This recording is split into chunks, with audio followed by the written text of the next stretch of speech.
Wyoming Armory, right here in the heart and soul of American Vintage Firearms, Cody, Wyoming.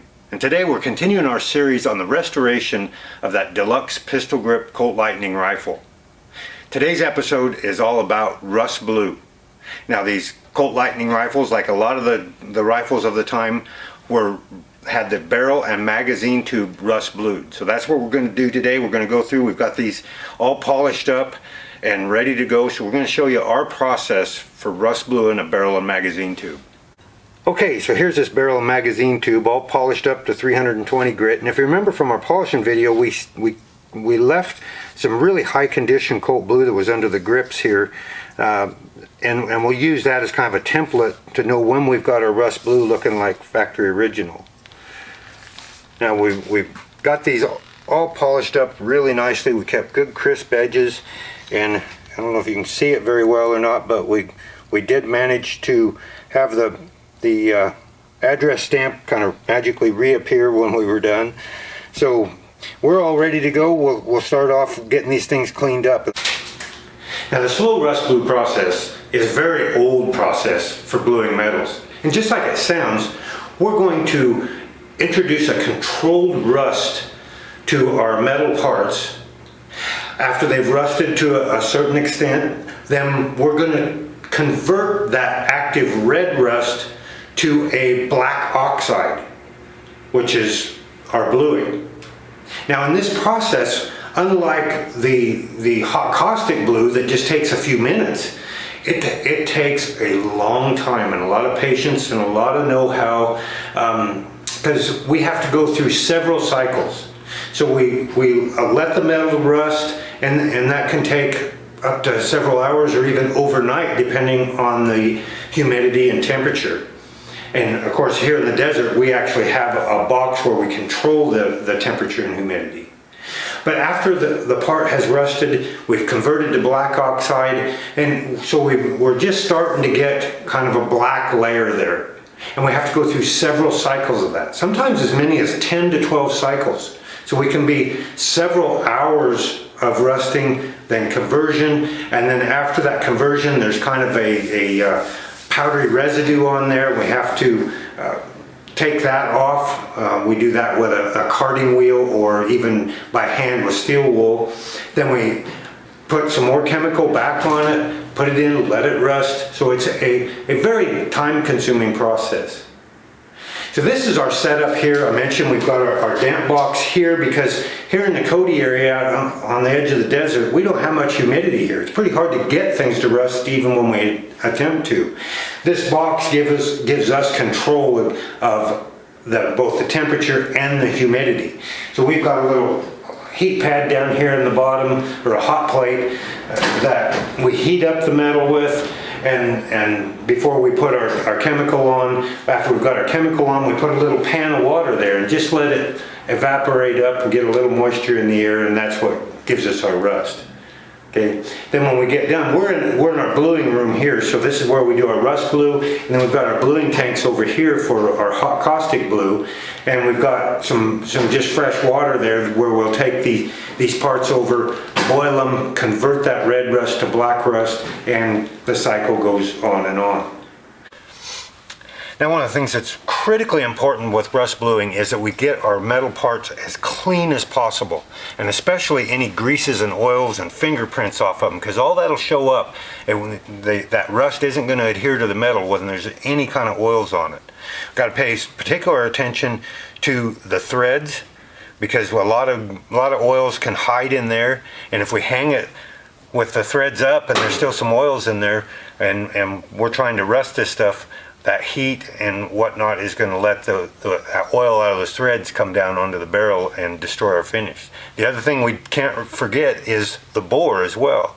Now we've already cleaned this bore really well with some solvent, and we're going to go ahead and clean it just like we do the outside as well here.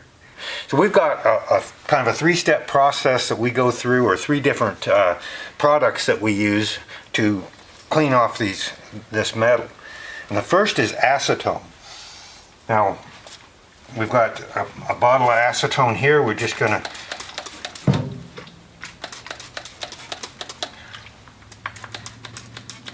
hit it real good with acetone, both in the bore and the threads, on the outside. Now, if you've ever used acetone, you know that when it evaporates, and it evaporates very quickly, it leaves behind a residue. And if you take this just from the acetone and start rust bluing, that residue shows up through your rust blue. So we can't leave it like this. Okay, and notice we're gloved up so we don't get any of our fingerprints on our freshly cleaned parts. Now the next step is we're going to use Simple Green. Simple Green's a great product, and we could probably get away with just using Simple Green on its own. But there's no such thing as overkill when it comes to cleaning these. There's nothing like being too clean. So there's no such thing as being too clean. Okay, so we've got that Simple Green on there. We've got it inside. We're going to wipe everything down here on the outside.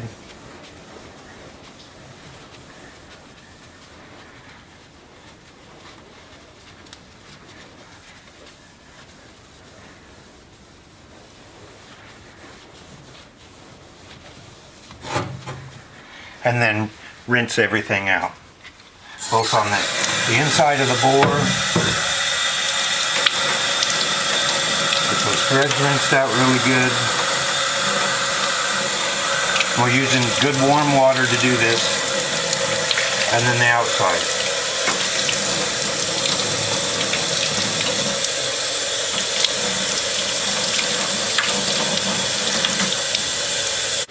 Okay, now our final cleanup with the alcohol. We're just going to take a cotton ball, soak it real good with alcohol, and then we're just going to clean up this surface really well. This final cleanup.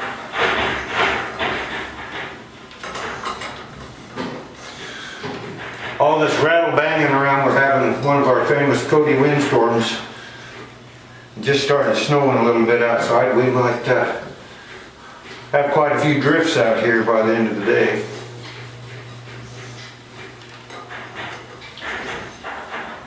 Okay, now that we got these parts all finished cleaning up with the alcohol, I'm going to hang them in the cabinet and let them warm up some. I've got the hot plate set without any water on it. We're not making steam yet. At about medium, so it's going to get these parts up to about 100, 120 degrees. It just makes the rust bluing solution, I think, activates a little better at the warmer temperatures. And then we're going to put a couple of coats on. We want it to dry between, so it's going to aid in drying that solution between coats.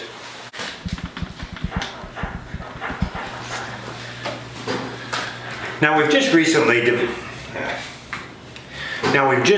developed a very good working relationship with Mark Lee, who makes several different types of metal finishes. We use this Express Blue #1 for a rust blue in here, and we're just having excellent luck with it. According to Mark, this is closely based on the original Winchester formula. The only thing he did is he took the mercury out and added mystery chemical. He's not saying exactly what he added to replace the mercury, but he said it hadn't made any difference in the solution. He didn't have to deal with the mercury, but this is really, really good stuff. Now, when we're applying this chemical, we're going to use a cotton ball, just like what we use to rinse it off with our final alcohol wash, but we're going to get it in there just as light as possible, where it's just almost dry. So what we do is I use a little plastic condiment cup, like you get your ketchup at for your fries at the burger joint, and just put a little bit of this solution in there, a little more. Oh, that's too much. It's takes a little bit to get just the right touch. There we go, that's just right. And then we'll put this cotton ball in there, work it around quite a little bit, and at the end we'll squeeze out just as much as we can so that it's just about as dry as we can get it, but still have that chemical in there, because we don't want a real heavy coat of this stuff on there. We're going to try to make just a very, very fine coat of rust. And if we've got a bunch of this chemical sitting on top, it's going to bite too hard, and we can damage the metal. We can get it to actually pit if we get too much of that on, or we leave it on for too long. So I've squeezed out just about as much as I can against the side, hold it up this way so that the chemical goes away from the cotton, and now we've got a real dry patch and it's ready to put on our barrel and mag tube.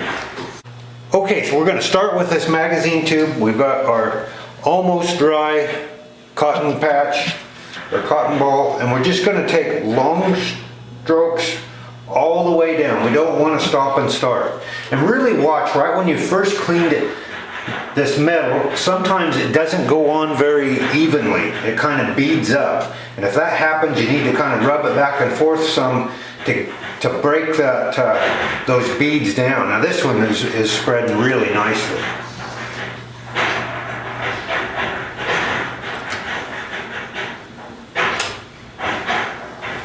And there's people who tell you that you got to be super careful not to overlap it. And yeah, there's something to that, but you're better off to have a little overlap than to have areas where you didn't get any, because then you're going to have streaks of just bare metal showing. Okay, so we're gonna let that sit here and dry for just a minute or two.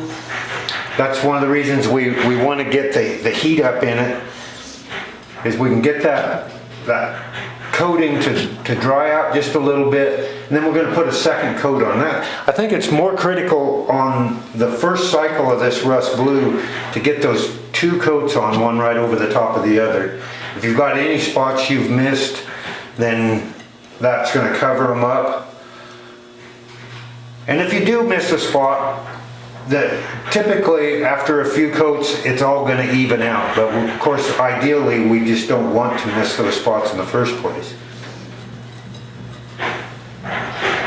We can already see a little bit of rust forming on this thing. Okay, that one's done. We'll get the barrel done up, and then we'll get the humidity started in this cabinet. Okay, now to create the humidity that we want in the cabinet here, we've got a pan of warm water.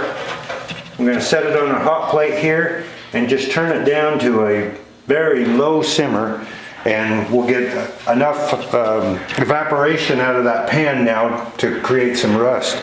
Okay, let's get in the cabinet here and just see how these parts are doing. Here's our barrel here. We'll see if we can get focused in on it. There we go. And you can see just a beautiful, fine, even layer of red rust there. That's exactly what we're going for. And here's the magazine tube. Now, I used to use the Brownell's rust bluing solution, but I found it was a lot more aggressive. This Mark Lee solution just is much more forgiving and gets us a better product. One of the problems is an aggressive solution, if you're not right on top of it, you can go past and you can actually pit the barrel or pit the metal surfaces. Of course, this rust bluing solution does do kind of a micro etch, but we certainly want to stay away from pitting. So that's one of the reasons we're really happy with Mark Lee's product. Now we use a clean rinse tank in our caustic blue system here to boil our parts to convert that rust from red to black oxide.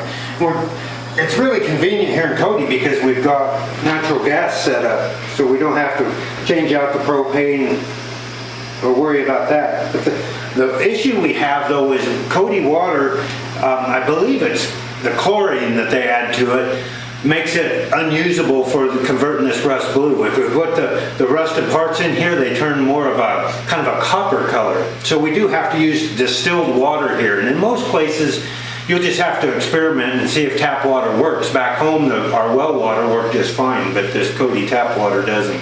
Okay, so now it's time to get these parts out of the cabinet. We'll start our first conversion from this red rust to our black oxide. Okay, so we've got up to a boil now, and we'll just get this mag tube in first. And if you can see that very well, you'll see that almost instantly, particularly on this first conversion, it's already turning black. Let's get the camera over here a little closer, maybe you can see that a little better. Probably fogging up the camera a little bit. See, that went from red to black within less than a minute. But we're going to make sure that it converts all the way. We'll let these boil for about 15 to 20 minutes. Okay, so it looks like these are fully converted now. I'll pull this mag tube first. Kind of bob it up and down, get any chunks off of it that might have boiled up on there. And the metal's hot, so it dries off pretty quickly, but I always keep a heat gun right here handy just to dry off any residual water that hasn't flashed off, because we don't want to get water spots on it, particularly on this first conversion. If we get water spots in there, they tend to stay. It's really hard to get them out, and eventually some of them will blend. Sometimes if they're really bad, they won't blend in future conversions, and then we have to polish them out and start all over again. Okay?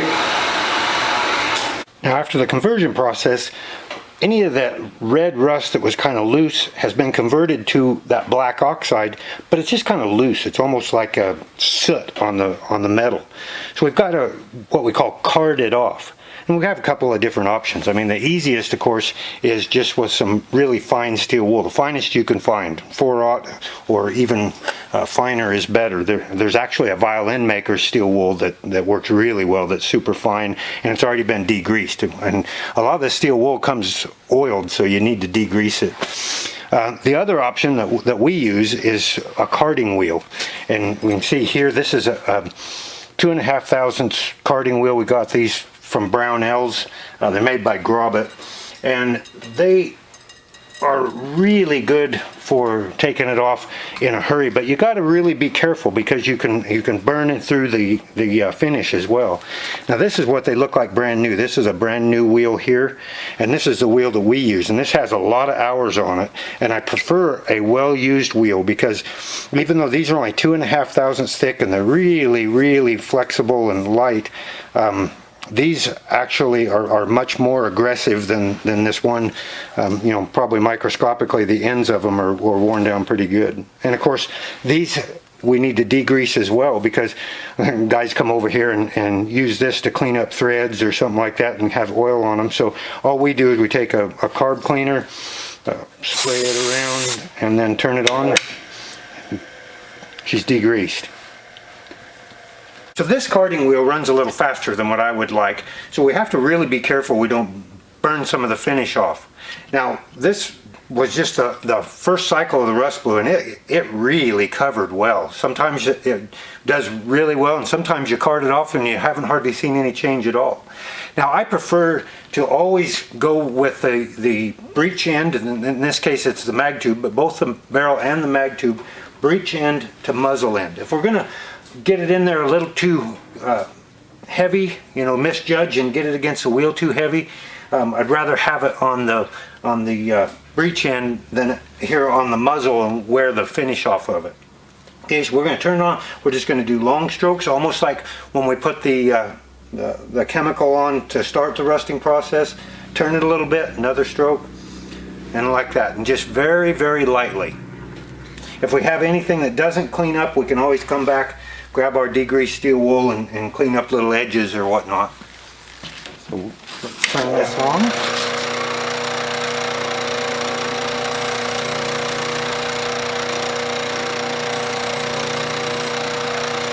You can see I'm just very lightly getting it across onto that carding wheel. Turn it just slightly so we're overlapping just a little bit.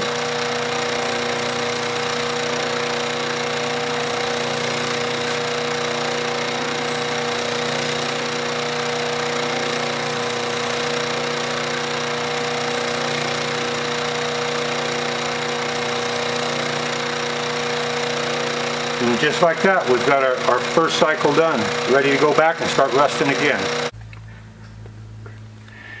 Now here's a couple of interesting things to note. Remember, we left some of this original Colt blue on this magazine tube where it was under the grips and well protected. So we can see the difference here. Now we got a really good conversion on this first cycle, but we still see that we've got several cycles to go to get this to darken up to match the original blue. Now on the barrel, we haven't carded this one off yet. That mag tube's already been carded off. And we can see here how dark this is. But look at in the sight dovetail, I intentionally didn't put any of the chemical in the sight dovetail, so we've just got bare metal there.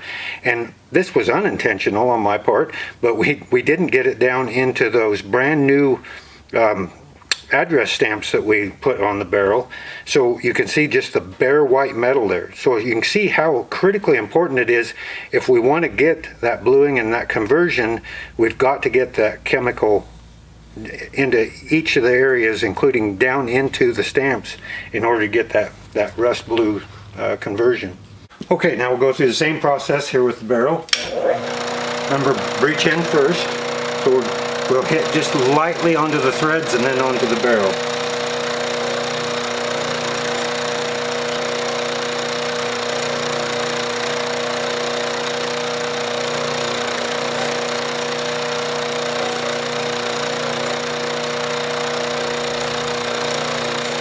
Okay, now we've gone through 3 complete conversion cycles here, and we've just gone through the rusting process for our 4th cycle here, and we haven't converted yet.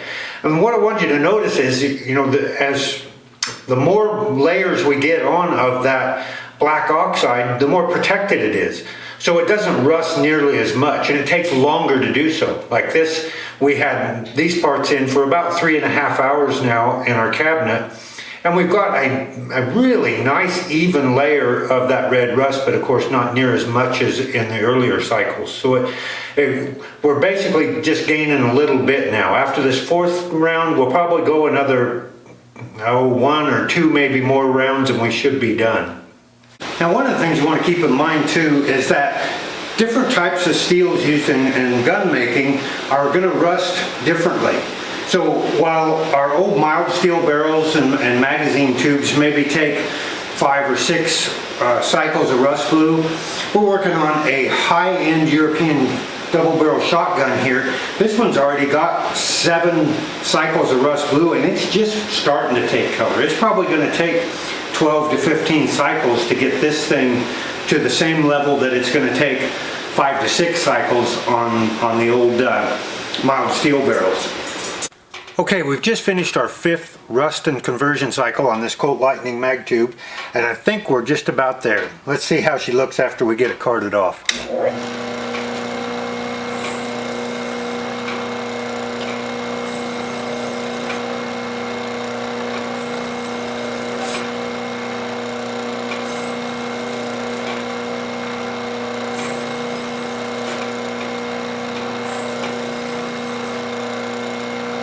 Now you may not be able to see this as I'm doing it, but I'm turning it about maybe 1/8 of a turn each time.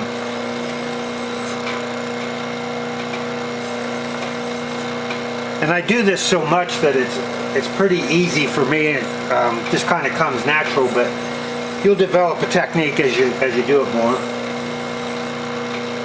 Oh boy, now that evened out beautifully now. Okay, so our last step in the rust blue process is now to kill the rusting process.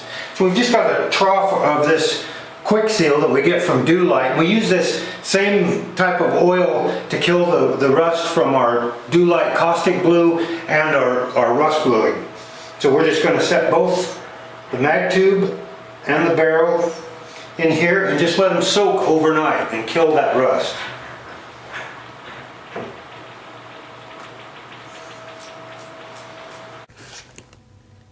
Okay, now after 4 cycles, we can see just how beautifully this rust blue took on this barrel and magazine tube. Just really exceptional. Now on this magazine tube, remember, we left some of the original blue down in this area, so now we've blended it in, and you can see the color is just a perfect match. And the only thing I can see just a very slight difference in our polish. Colt actually polished to a little bit higher degree than what we did here. but you really have to look for it, and I'll know next time that we'll go maybe to 400 grit on the magazine tube rather than the 320 that we went to on this one.